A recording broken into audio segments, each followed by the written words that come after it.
Porque la ciencia nos acompaña todos los días. Es momento de compartir conocimiento y hablar con científicos para entender el funcionamiento del universo, el mundo que nos rodea y los fenómenos sociales. Salimos del laboratorio y nos vamos a la cafetería virtual de la UFRO para hablar todo sobre ciencia, investigación, tecnología e innovación. Porque el café sabe mejor con ciencia. Comienza un nuevo episodio del Café Científico en Línea. Conduce Alex Seguel.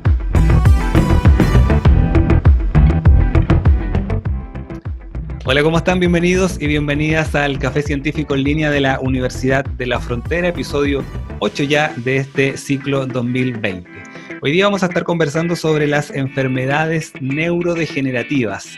¿Qué son? ¿Qué las produce? ¿Son progresivas? ¿Están relacionadas en un 100% con el envejecimiento? Es lo que vamos a estar conversando y vamos a estar aclarando también con el doctor Claudio Hest, quien es doctor en Ciencias Biomédicas y además es académico e investigador de la Facultad de Medicina de la Universidad de Chile y director del Instituto de Neurociencias Biomédicas de la misma universidad. Y en Impacto UFRO vamos a estar conversando sobre los cambios en los hábitos alimentarios, los patrones de actividad física y el estado nutricional de la población como consecuencia del confinamiento y de la pandemia por COVID-19. Nos va a acompañar la magíster Daniela Reyes y el doctor Pedro Delgado, ambos académicos e investigadores del Departamento de Educación Física, Deportes y Recreación de nuestra universidad. ¿Y qué son los límites planetarios? Es lo que vamos a estar aprendiendo en la cápsula científica que nos trae el equipo de Explain esta semana. Ya pueden comenzar a acompañarnos a través de las plataformas digitales de UFROmedios, a través de la señal abierta de UFROvisión, señal 38.1, para llevarles todos los contenidos de ciencia, investigación, tecnología e innovación desde la Universidad de la Frontera. Episodio 8 ya del Café Científico de la UFRO. Bienvenidos. Porque la ciencia está a disposición de la ciudadanía, llegó la hora de conversar con científicos que con sus investigaciones aportan a la sociedad y al planeta. Esto es Efecto Ciencia, el podcast del Café Científico UFRO.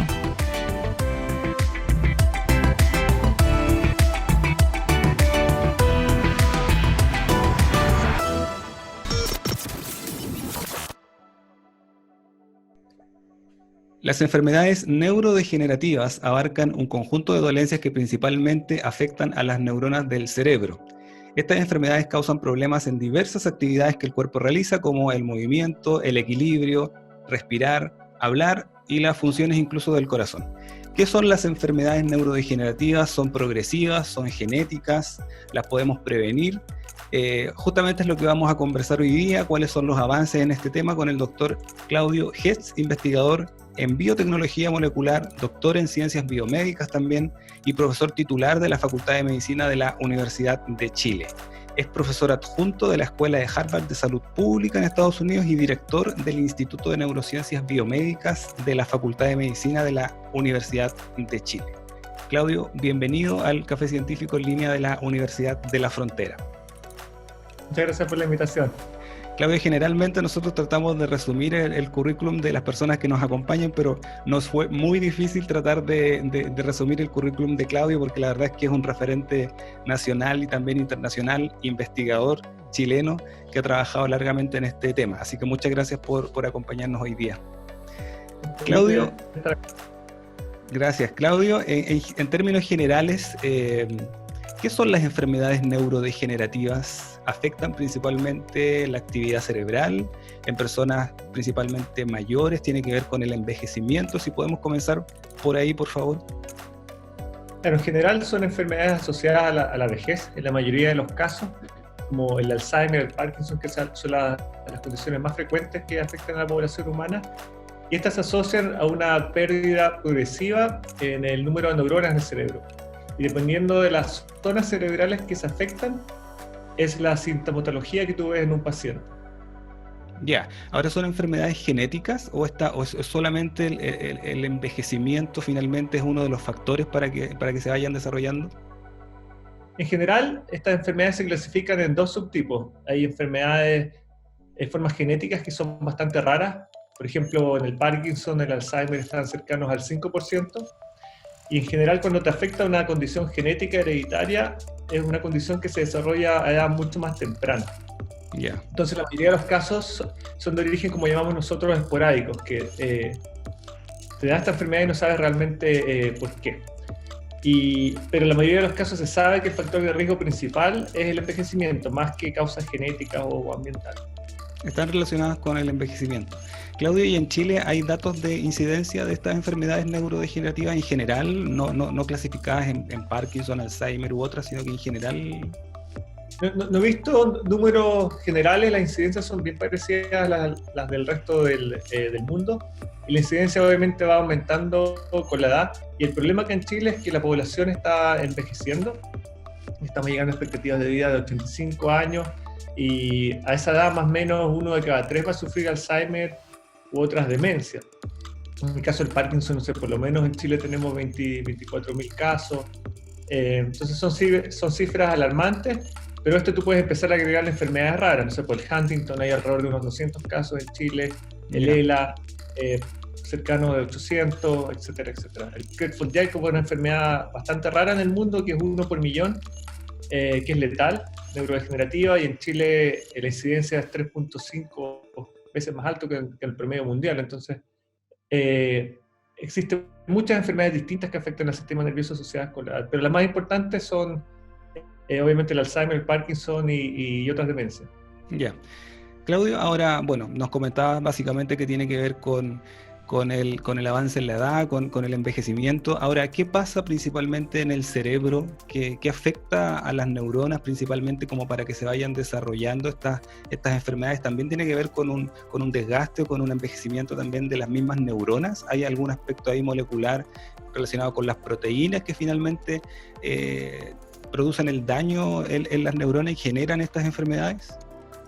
Claro, estas enfermedades han sido a nivel molecular también reclasificadas, porque a pesar de que se manifiestan en forma clínica diferente, no sé, pues un paciente con Parkinson tiene síntomas muy distintos a los de un paciente con Alzheimer, si tú analizas histológicamente un cerebro o a nivel molecular, te puedes dar cuenta de que existen problemas comunes independientes del origen de la etiología de la enfermedad. Y esto tiene que ver con que se acumulan distintos tipos de proteínas alteradas, que son altamente tóxicas. En general parten dañando la sinapsis, entonces las conexiones entre las neuronas donde se van enviando la información, pero en el largo plazo este tipo de perturbaciones conlleva que las neuronas también mueran y vayan degenerando y desapareciendo. Entonces ese es un tema central que nosotros estamos estudiando en nuestro laboratorio, en el Instituto de Neurociencia Biomédica. Estamos tratando de entender por qué estos procesos ocurren durante el envejecimiento, porque nosotros creemos que probablemente tiene que ver con un camino, una ruta como un envejecimiento más patológico. Obviamente hay gente que envejece de forma saludable, libre de enfermedades, y tratar de generar también estrategias terapéuticas para detener este proceso de daño a las proteínas que pensamos están en el origen de esta patología, o tal vez, ojalá, revertirlo. Ya. Ahora, yéndonos justamente a lo que ustedes están estudiando en el instituto, que es tratar justamente de encontrar algún tratamiento preventivo. Dentro de las cosas que ustedes están trabajando también justamente para tratar estas enfermedades es la reprogramación celular. ¿Es así? En el fondo, para poder transformar células madre y que finalmente estas simular algunas neuronas y finalmente con estas neuronas ustedes poder estudiar el fenómeno. Claro, nosotros hemos usado tecnologías de células madres en estudios recientes que publicamos hace un mes para tratar de cultivar neuronas humanas que vienen de un paciente, derivadas de un paciente en el tubo de ensayo. Ya. Pero ese tipo de estudios los realizamos para generar conocimiento fundamental, como entendimiento del por qué sucede la enfermedad. Proceso. En términos terapéuticos, las líneas principales que estamos desarrollando tienen que ver con el uso de terapia génica, que lo que buscan es reprogramar en realidad el genoma. De alguna forma, reeducar las neuronas para que aprendan, entre comillas, a reparar este tipo de problemas en las proteínas. Porque normalmente una célula joven en nuestro cuerpo tiene la capacidad de detectar ese tipo de daños cuando aparecen estas proteínas tóxicas y eliminarlas o repararlas, estas dos rutas, reparar o eliminar. Pero cuando envejecemos, esa capacidad de autolimpieza va desapareciendo. Y de alguna forma lo que hemos visto a nivel ya más molecular adentro de las células es que empieza a fallar en la capacidad de las neuronas de darse cuenta de que tienen un problema. Entonces lo que estamos tratando de hacer con nuestras terapias es de alguna forma reforzar esa maquinaria intrínseca que tiene el cerebro de autorreparación cuando es joven y ahora reactivarla durante la vejez. Y eso finalmente lo que genera es un mecanismo, una forma natural del cerebro de autolimpiarse. ¿Y esa terapia génica, Claudio, en qué consiste básicamente? ¿Cómo es el proceso final para que ocurra? Tenemos varias terapias génicas en desarrollo, distintos estados de desarrollo, también están patentadas, hay interacción con muchas empresas, etc. Entonces para explicártelo, tengo que explicarte como dos aspectos. Uno, en qué se basa la terapia génica, y dos, cuál es el gen terapéutico que estamos utilizando nosotros.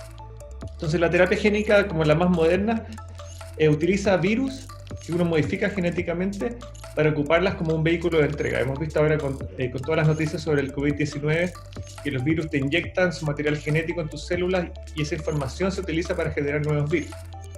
Y normalmente ese mini genoma del virus va encubierto en una cápsula de proteínas. Entonces es como una especie de jeringa que inyecta el ADN en la célula. Entonces lo que hacemos nosotros es tomar un virus presente en la naturaleza, lo modificamos y lo transformamos en una especie solo de jeringa, donde va a inyectar un gen terapéutico y desaparecer. Pero este gen después queda incorporado a la célula blanca, en este caso en la neurona, va a cumplir su efecto a lo largo de los años.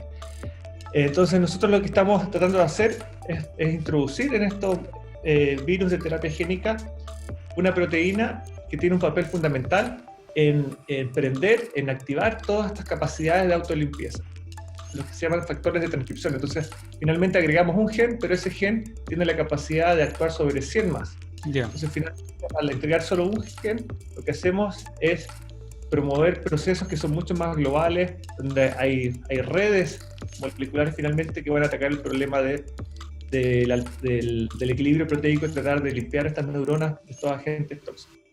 Y hemos estado desarrollando distintas estrategias para llegar al mismo resultado.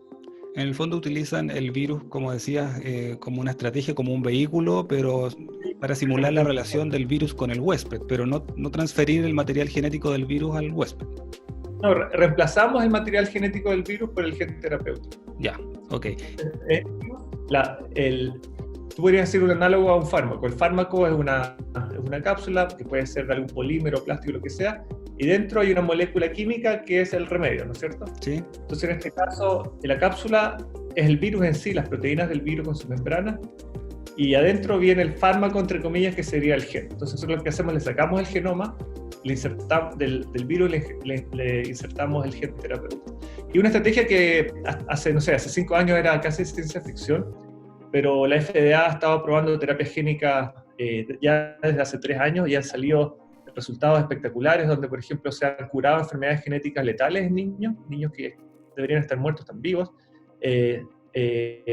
Ceguera congénita, heredable, también se ha curado a pacientes que eran ciegos, volvieron a ver. Entonces, finalmente, esto ha ido avanzando tremendamente. También terapias para el cáncer, y que uno ocupa la terapia génica para enseñarle a tu sistema inmune a atacar tu cáncer y no tener que tomar una quimioterapia. Y esto está revolucionando en este momento la medicina. Porque a diferencia de un fármaco, el problema de los fármacos es que uno, en general, tienen efectos secundarios súper grandes porque no solo atacan el blanco que tú quieres, sino que muchas veces le pegan a otros procesos en la célula secundarios. Sí, tiene otros efectos. Perfecto. Estamos conversando con el doctor Claudio Hetz, ingeniero en biotecnología molecular, doctor en ciencias biomédicas, profesor titular y director del Instituto de Neurociencia Biomédica de la Facultad de Medicina de la Universidad de Chile sobre enfermedades neurodegenerativas y posibles tratamientos. Claudio, específicamente estábamos conversando sobre las terapias génicas, de qué manera pudiese ser esta una alternativa para poder tratar estas enfermedades. Ahora, también nos estabas comentando que es una terapia que se está usando en otros lugares del mundo para otras enfermedades. ¿Cómo finalmente podemos acceder a una terapia como esta? ¿Es una cosa que ya está simplemente en estudio o es un tratamiento que ya pudiese estar disponible, a lo mejor no en nuestro país, pero en el mundo? Claro, este tipo de terapia, bueno, la biotecnología en general, toma muchas etapas regulatorias para llegar finalmente a aplicarse, por ejemplo, a un paciente en una clínica o en un hospital. Nosotros estamos en etapas que se llaman preclínicas, estudios en animales, que generaron propiedad intelectual. Entonces logramos proteger esta idea y en este momento estamos en el proceso de licenciamiento para que ahora lo tomen compañías grandes, farmacéuticas, y desarrollen ensayos clínicos, porque acá en Chile no existe la capacidad de hacer ensayos clínicos ni financiar este tipo de estudios. Pero si es que todo va bien, uno pensaría que de aquí a 5 años uno podría tener una respuesta si esto funcionaría o no en la clínica. Lo que te mencionaba anteriormente son otras terapias génicas para otras enfermedades que recorrieron este camino con éxito y llegaron a un punto en que tuvieron resultados positivos. Y esas terapias en sí ya están comercializadas. ¿Es muy invasivo realizar eso en pacientes? En general, no realmente. En el caso de las entregas cerebrales, es necesario hacer una cirugía, pero es menos invasiva que una biopsia cerebral. Se tiene que introducir una aguja que es más delgada que un pelo, básicamente. Pero en este momento la ingeniería genética ha avanzado tremendamente. Se están diseñando nuevos vectores, modificando los virus ya en forma artificial en el laboratorio, de manera que los puedas inyectar, por ejemplo, como una vacuna en la sangre, y estos virus solos se van a mover por tu cuerpo y llegan al cerebro y entregan el gen a la neurona blanca. Es súper interesante lo que está pasando en el mundo. Entonces, probablemente de aquí a 5 o 10 años vamos a tener la capacidad de realizar terapias génicas en forma no invasiva. Sería muy bueno. Claudio, bueno, habíamos conversado en general sobre estos procesos, estas terapias para enfermedades neurodegenerativas, pero ustedes estuvieron investigando hace muy poco también sobre el Huntington, una enfermedad rara, como mencionabas al principio. ¿En qué consiste básicamente esta enfermedad? ¿Tiene características similares al Parkinson y al Alzheimer? Claro, a diferencia de las enfermedades que te mencioné anteriormente, el Huntington es una patología 100% genética, hereditaria, donde existe una mutación que altera una proteína específica que se llama la proteína huntingtina, y esta daña ciertas áreas del cerebro. El problema del Huntington es que es mucho más complejo en términos de las funciones cerebrales que afectan, porque no solo altera tus capacidades cognitivas, también tu personalidad, y además lleva de la mano alteraciones motoras. Entonces, como una mezcla de todas las enfermedades, bastante psiquiátricas, Parkinson, Alzheimer, todo en una. Es una enfermedad que avanza lentamente, los pacientes pueden estar enfermos 20 años, no tiene cura. Y dado que es genético, es bastante complejo, porque a un paciente se le presentan los síntomas cerca de los 50 años, ya pasada la etapa reproductiva, y eso significa que tus hijos van a tener una probabilidad 1 de cada 2 de sufrir la patología. Entonces, es un problema bastante complejo también, porque estas mutaciones también se generan como espontáneamente. Tú podrías no sufrir Huntington, y tu hijo lo va a desarrollar en la etapa reproductiva, de manera que tus nietos ya lo heredaron. Entonces, es súper complejo el manejo. Claudio, la semana pasada estuvimos conversando con Álvaro Yatzer de la Fundación Ciencia y Vida sobre la relación del cáncer y el sistema inmune, y nos conversaba de varios procesos celulares que tenían que ver con esta relación.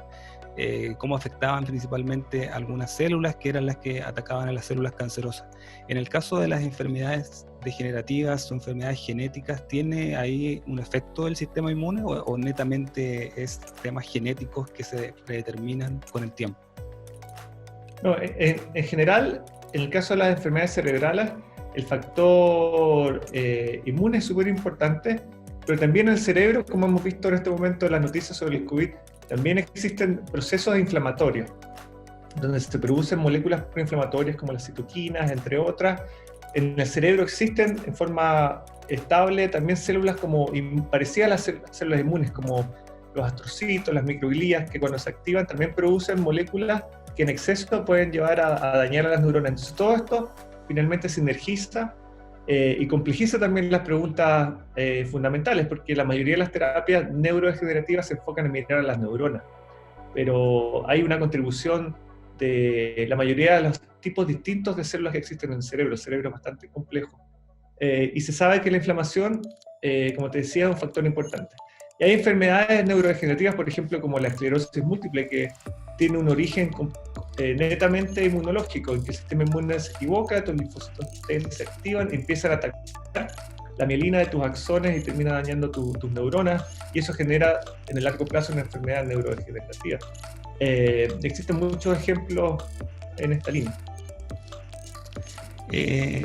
En otro plano, Claudio, todo lo que hemos conversado tiene que ver con el nivel celular, procesos más bien moleculares desde la biología, pero también hay un concepto o una disciplina que se ha ido instalando en nuestro país y en el mundo, que es la gerociencia. ¿Cómo ha ido aportando la gerociencia justamente para ir tratando o incorporando investigación, resultados para estas enfermedades? La gerociencia yo creo que es un concepto súper interesante y relevante, sobre todo para nuestro país, porque de alguna forma es una nueva disciplina que lo que busca es utilizar la información sobre la biología del envejecimiento, el por qué, cuándo y cómo envejecemos, que eso está regulado por una maquinaria molecular que está conservada en la evolución, múltiples especies ocupan los mismos mecanismos, y cómo esto impacta la aparición de enfermedades crónicas asociadas a la vejez. Y la gracia de la gerociencia es que no solo se enfoca en biología o ya en medicina, sino que también considera aspectos que son súper fundamentales para el ser humano, como la sociología, la psicología, la economía, porque finalmente se ha demostrado por múltiples estudios, obviamente correlativos, epidemiológicos, que el proceso de envejecimiento es multifactorial. No solo depende de tus capacidades biológicas intrínsecas, pero también dependen de tu nivel de educación, de tu alimentación, del ejercicio, de tu actividad social. Entonces, lo que hemos estado aprendiendo de la gerociencia, que es súper interesante, es que la biología de la célula va mucho más allá de la célula en sí, sino finalmente, y tiene sentido, ¿no es cierto?, cuando hablamos del ser humano, somos entes mucho más complejos, entes espirituales, etcétera, sociales, y todo esto se marca también en un contexto que va a impactar la biología del cómo envejece una célula, ya a nivel casi molecular. Entonces, la gerociencia nos ha enseñado eso. Entonces, finalmente, si queremos mejorar la calidad de vida de las personas, aumentar la expectativa de salud, no solo tenemos que desarrollar terapias que atacan la biología de las células, sino que considerar aspectos que van a llevar a cambios a nivel de políticas públicas, de hábitos de vida, etc. Es la única forma de hacerlo. La biología en sí no va a ser suficiente, ese es el mensaje. Claudio, en la pregunta anterior o hace un momento estabas comentando que justamente las enfermedades degenerativas tenían que ver principalmente con el envejecimiento. La medicina actual en general siempre trata las enfermedades desde la patología. Enfrentamos la enfermedad justamente cuando tenemos síntomas o cuando ya estamos enfermos. Estas nuevas metodologías o estos nuevos estudios también nos permitirían en el fondo predecir estas enfermedades con cierta cantidad de tiempo, de manera de cambiar un poco el foco del tratamiento, más que afectar o tratar la enfermedad, realizar un tratamiento más bien preventivo. Finalmente la gerociencia eso es lo que busca, extender la expectativa de salud. Entonces ese es como el cambio de paradigma en la medicina, que probablemente va a suceder en el corto plazo. Porque como tú bien mencionabas, en este momento la medicina ataca a los enfermos. Y en general, si tú estás afectado por enfermedades cerebrales, que es lo que a nosotros nos interesa, el daño es muy alto cuando ya aparecen los síntomas. Y en realidad la enfermedad comenzó a dañar tu cerebro 10 años atrás. Entonces lo que busca la gerociencia es entender qué factores son los que llevan a aumentar tu riesgo y eso es modificar, que pueden tener una naturaleza, como te decía, biológica, pero también socioeconómica, cultural, etc. Pero también lo importante es que el campo está tratando de desarrollar estrategias para, a través de, por ejemplo, fármacos o modificaciones, intervenciones moleculares, aumentar tu expectativa de salud. Porque se sabe que el envejecimiento hoy en día está súper demostrado, no es un proceso biológico controlado. Y las redes moleculares que regulan el proceso de envejecimiento natural, no patológico, son conocidas porque están bien estudiadas en múltiples especies. Entonces lo que se está haciendo ahora en el campo es generar drogas que de alguna forma ataquen estos procesos para prolongar tu expectativa, entre comillas, de salud. Entonces si eso sucede, mejoras la calidad del envejecimiento, probablemente como consecuencia directa va a disminuir la probabilidad de desarrollar enfermedades cerebrales, etc. Y en eso se está trabajando y entraron a fases clínicas fármacos que matan lo que se llama los senolíticos, fármacos que matan las células senescentes, que son células viejas que se acumulan en el cuerpo, se detienen, dejan de ser como su pega diaria, pero producen componentes inflamatorios que dañan al resto del tejido. Entonces todo eso se está estudiando y la esperanza es que en el futuro vamos a poder mejorar nuestro estado de salud, nuestro bienestar y hacer casi un efecto secundario que no te vas a enfermar. ¿Entiendes? Es como un cambio de paradigma bien interesante.